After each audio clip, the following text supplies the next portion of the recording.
Assalamualaikum warahmatullahi wabarakatuh. Baiklah, sebelumnya perkenalkan, nama saya Melinda Sari, NPM 1917051007, Prodi S1 Ilmu Komputer, Universitas Lampung. Pada video kali ini saya akan menjelaskan materi mengenai cara kerja sistem penggerak pada robot untuk memenuhi tugas mata kuliah pengantar robotik. Baiklah, yang pertama di sini ada motor DC. Untuk pengertiannya itu sendiri, sebuah motor listrik mengubah energi listrik menjadi energi mekanik.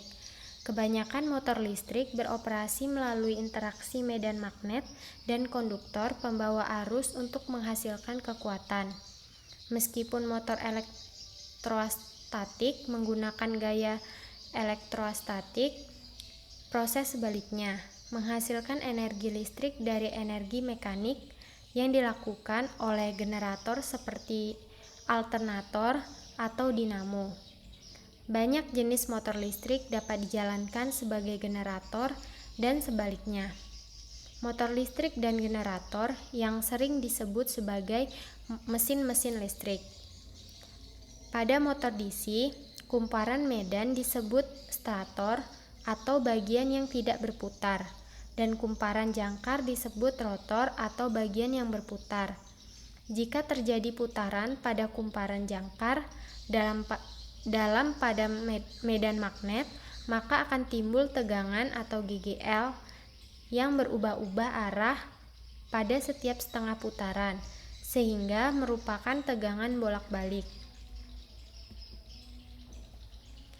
Untuk prinsip dari arus searah atau DC adalah membalik pasa negatif dari gelombang sinusoidal menjadi gelombang yang mempunyai nilai positif dengan menggunakan komutator. Dengan demikian, arus yang berbalik arah dengan kumparan jangkar yang berputar dalam medan magnet dihasilkan tegangan atau GGL. Untuk bagian-bagian pada motor DC, yang pertama ada badan mesin. Badan mesin ini berfungsi sebagai tempat mengalirnya fluks magnet yang dihasilkan kutub magnet, sehingga harus terbuat dari bahan ferromagnetik. Fungsi lainnya adalah untuk meletakkan alat-alat tertentu dan mengelilingi bagian-bagian dari mesin, sehingga harus terbuat dari bahan yang benar-benar kuat seperti dari besi tuang dan plat campur baja. Yang kedua ada inti kutub magnet dan belitan penguat magnet. Inti kutub magnet dan belitan penguat magnet ini berfungsi untuk mengalirkan arus listrik agar dapat terjadi proses elektromagnetik. Adapun aliran fluks magnet dari kutub utara melalui celah udara yang melewati badan mesin. Untuk gambarnya bisa dilihat pada bagian ini. Yang ketiga ada sikat-sikat. Nah, sikat-sikat ini berfungsi sebagai jembatan bagi aliran arus jangkar dengan bebas dan juga memegang peranan penting untuk terjadinya proses komutasi. Untuk sikat-sikat ini bisa dilihat pada gambar ini. Yang keempat ada komutator. Komutator ini berfungsi sebagai penyearah mekanik yang akan dipakai bersama-sama dengan sikat. Sikat-sikat ditempatkan sedemikian rupa sehingga komutasi terjadi pada saat sisi kumparan berbeda. Untuk contoh komutator bisa dilihat pada gambar di sini. Yang kelima ada jangkar. Jangkar dibuat dari bahan ferromagnetik dengan maksud agar kumparan jangkar terletak dalam daerah yang induksi magnetiknya besar, agar GGL induksi yang dihasilkan dapat bertambah besar. Untuk gambarnya, gambar jangkar, seperti ini. Yang keenam ada belitan jangkar. Belitan jangkar merupakan bagian yang terpenting pada mesin arus searah, berfungsi untuk tempat timbulnya tenaga putar motor. Untuk belitan jangkar seperti ini.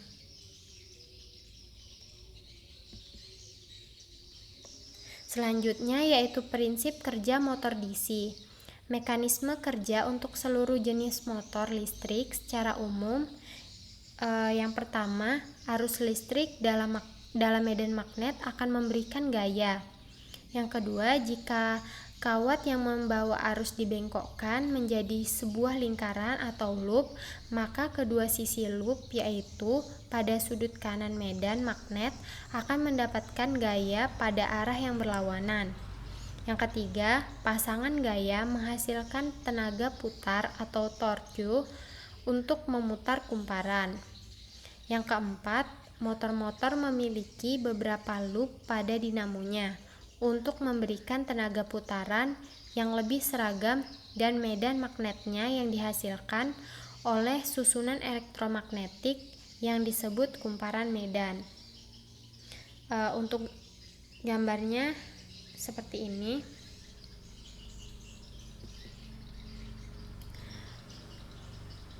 Selanjutnya prinsip kerja dari motor DC. Jika arus lewat pada suatu konduktor, timbul medan magnet di sekitar konduktor. Medan magnet hanya terjadi di sekitar sebuah konduktor jika ada arus mengalir pada konduktor tersebut. Arah medan magnet ditentukan oleh arah aliran arus pada konduktor. Pada mesin DC ini, daerah kumparan medan yang dialiri oleh listrik akan menghasilkan medan magnet yang melingkupi kumparan jangkar dengan arah tertentu. Konversi dari energi listrik menjadi energi mekanik atau motor maupun sebaliknya berlangsung melalui medan magnet. Dengan demikian, medan magnet di sini selain berfungsi sebagai tempat untuk menyimpan energi, sekaligus sebagai tempat berlangsungnya proses perubahan energi. Daerah tersebut dapat dilihat pada gambar di bawah ini. Seperti ini.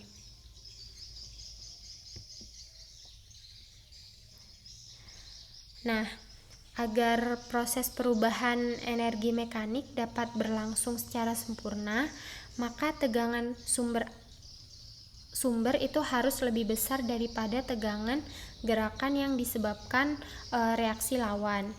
Dengan memberikan arus pada kumparan jangkar yang dilindungi oleh medan, maka menimbulkan perputaran pada motor. Untuk jenis-jenis motor DC, yang pertama ada motor arus searah penguat terpisah. Motor jenis ini, penguat magnetnya itu mendapat arus dari sumber tersendiri dan terpisah dengan sumber arus ke rotor, sehingga arus yang diberikan untuk jangkar dengan arus yang diberikan untuk penguat magnet itu tidak terikat antara satu dengan lainnya secara kelistrikan. Selanjutnya ada motor arus arah penguat terpisah. Nah, untuk motor jenis ini penguat magnetnya mendapat arus dari sumber tersendiri dan terpisah dengan sumber arus ke rotor, sehingga arus yang diberikan untuk jangkar dengan arus yang diberikan untuk penguat magnet itu tidak terikat antara satu dengan lainnya secara kelistrikan. Kemudian ada motor shunt. Motor ini dinamakan motor DC shunt karena cara pengkabelan motor ini yang paralel dengan kumparan armatur. Motor DC shunt ini berbeda dengan motor yang sejenis, terutama pada gulungan kawat yang terkoneksi paralel dengan medan armatur. Kita harus ingat bahwa teori elektronika dasar bahwa sebuah sirkuit yang paralel juga disebut sebagai shunt, karena gulungan kawat paralel dengan armatur maka disebut sebagai shunt winding, dan motornya disebut shunt motor.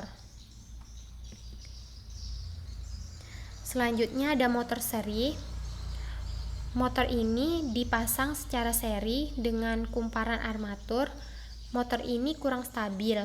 Pada torsi yang tinggi kecepatannya menurun dan sebaliknya. Namun pada saat tidak terdapat beban motor ini akan cenderung menghasilkan kecepatan yang sangat tinggi. Tenaga putaran yang besar dibutuhkan pada elevator dan electric traction. Kecepatan ini juga dibutuhkan pada mesin jahit. Untuk gambar dari motor seri seperti ini. Selanjutnya ada motor kompon. Motor kompon DC merupakan gabungan motor seri dan shunt. Pada motor kompon, gulungan medan atau medan shunt ini dihubungkan secara paralel dan seri dengan gulungan dinamo, sehingga motor kompon memiliki torque, penyalaan awal yang bagus, dan kecepatan yang stabil. Makin tinggi persentase penggabungan, yakni persentase gulungan medan yang dihubungkan secara seri, maka tinggi pula torque penyalaan awal yang dapat ditangani oleh motor ini. Dalam industri, motor ini digunakan untuk pekerjaan apa saja yang membutuhkan torsi besar dan kecepatan yang konstan.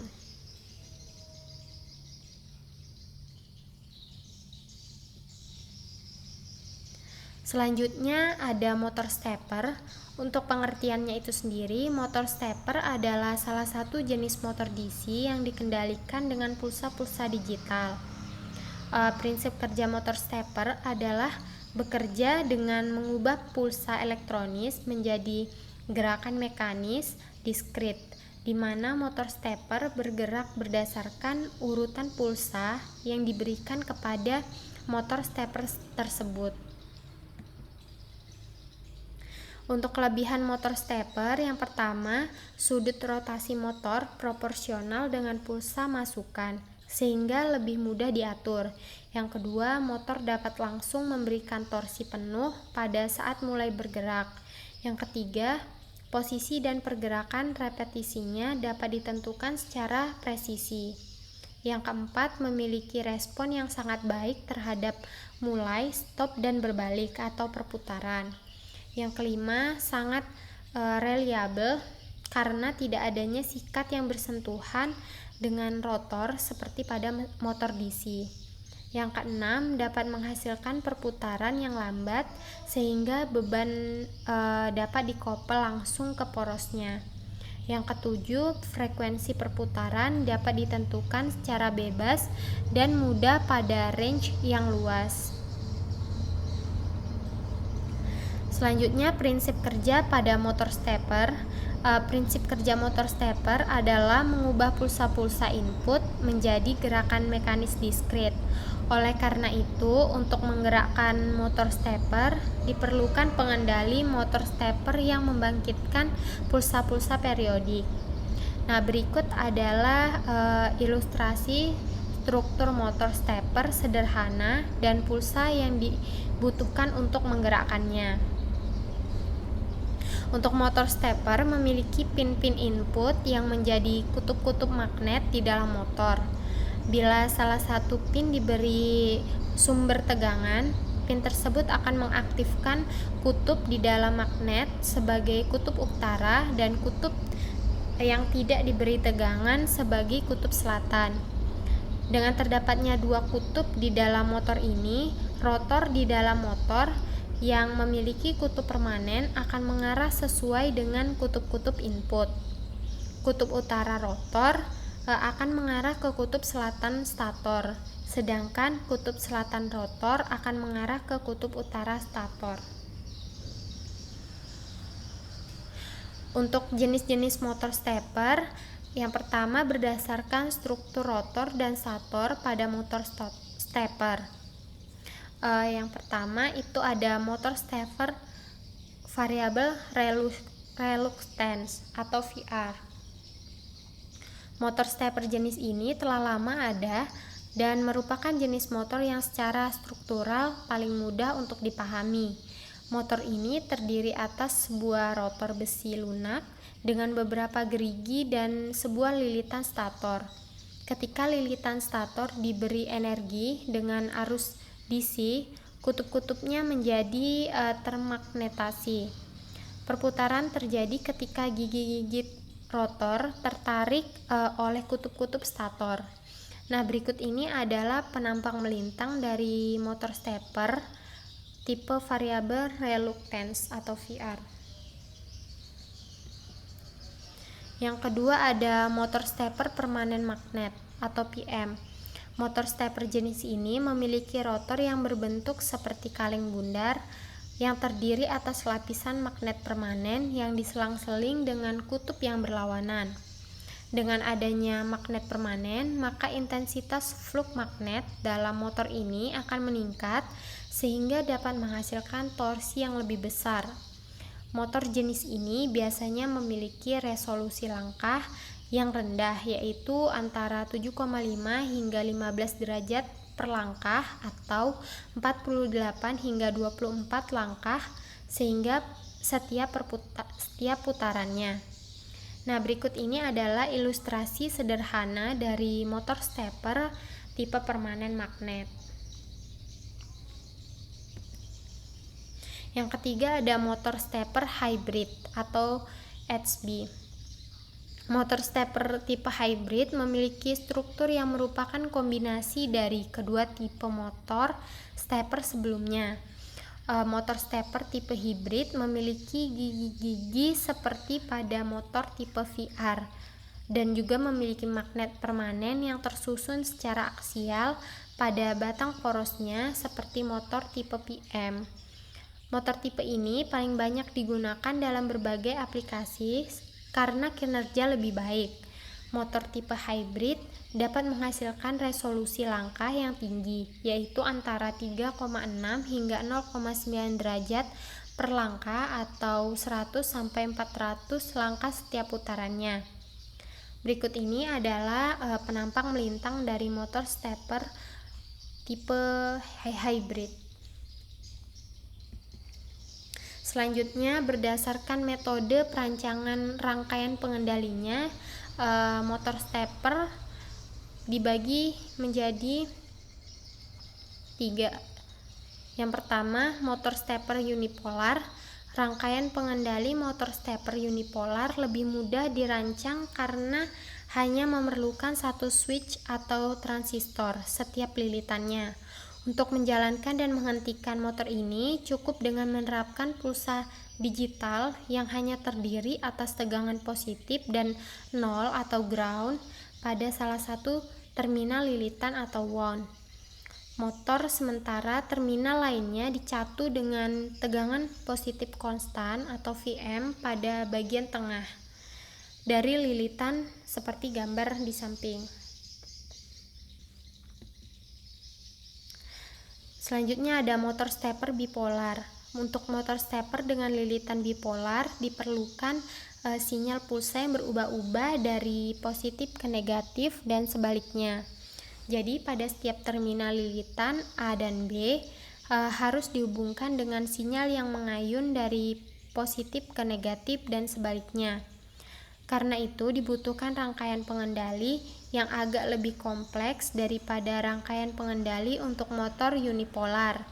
Motor stepper bipolar memiliki keunggulan dibandingkan dengan motor stepper unipolar dengan hal torsi yang lebih besar untuk ukuran yang sama.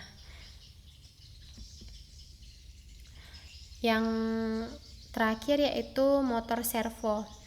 Pengertiannya, motor servo atau mikro servo merupakan motor listrik dengan sistem umpan balik tertutup di mana posisi dari motor akan diinformasikan kembali ke rangkaian kontrol yang ada di dalam motor servo.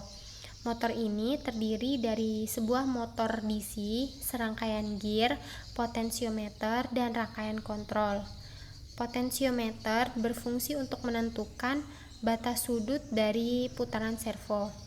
Sedangkan sudut dari sumbu motor servo diatur berdasarkan lebar pulsa yang dikirimkan melalui sinyal dari sebuah kabel motor. Karena motor DC servo ini merupakan alat untuk mengubah energi listrik menjadi energi mekanik, maka magnet permanen motor DC servo yang mengubah energi listrik ke dalam energi mekanik melalui interaksi dari dua medan magnet. Salah satu medan dihasilkan oleh magnet permanen dan yang satunya dihasilkan oleh arus yang mengalir dalam kumparan motor. Keunggulan dari motor servo yang pertama ada motor servo tidak bergetar dan beresonansi saat beroperasi. Yang kedua, daya yang dihasilkan oleh motor servo bersebanding dengan ukuran dan berat motor. Yang ketiga, penggunaan arus listrik pada motor servo sebanding dengan beban yang diberikan. Yang keempat, resolusi dan akurasi pada motor servo bisa diubah dengan hanya mengganti encoder yang dipakai. Yang kelima, motor servo tidak akan berisik saat beroperasi dengan kecepatan tinggi. Untuk kelemahan motor servo itu sendiri, yang pertama, harga dari motor servo itu relatif lebih mahal daripada motor DC lainnya. Yang kedua, bentuknya lebih besar karena satu paket. Untuk prinsip kerja motor servo pada dasarnya prinsip kerja motor servo ini berdasarkan sinyal modulasi lebar pulsa menggunakan kabel kontrol. Kabel kontrol ini mengontrol dengan memberikan pulsa sinyal di mana akan menentukan posisi sudut putaran dari poros motor servo. Misalnya, pada lebar pulsa dengan waktu 1,5 mil detik akan mutar poros servo dengan posisi sudut 90 derajat. Apabila waktu lebar pulsa lebih kecil atau kurang dari 1,5 mil detik, maka akan berputar ke arah posisi 0 derajat atau berputar ke kiri, berputar berlawanan arah jarum jam. Sedangkan jika waktu lebar pulsa lebih besar, lebih dari 1,5 mil detik, maka poros servo akan berputar ke arah posisi 180 derajat atau berputar ke kanan, berputar searah dengan arah jarum jam.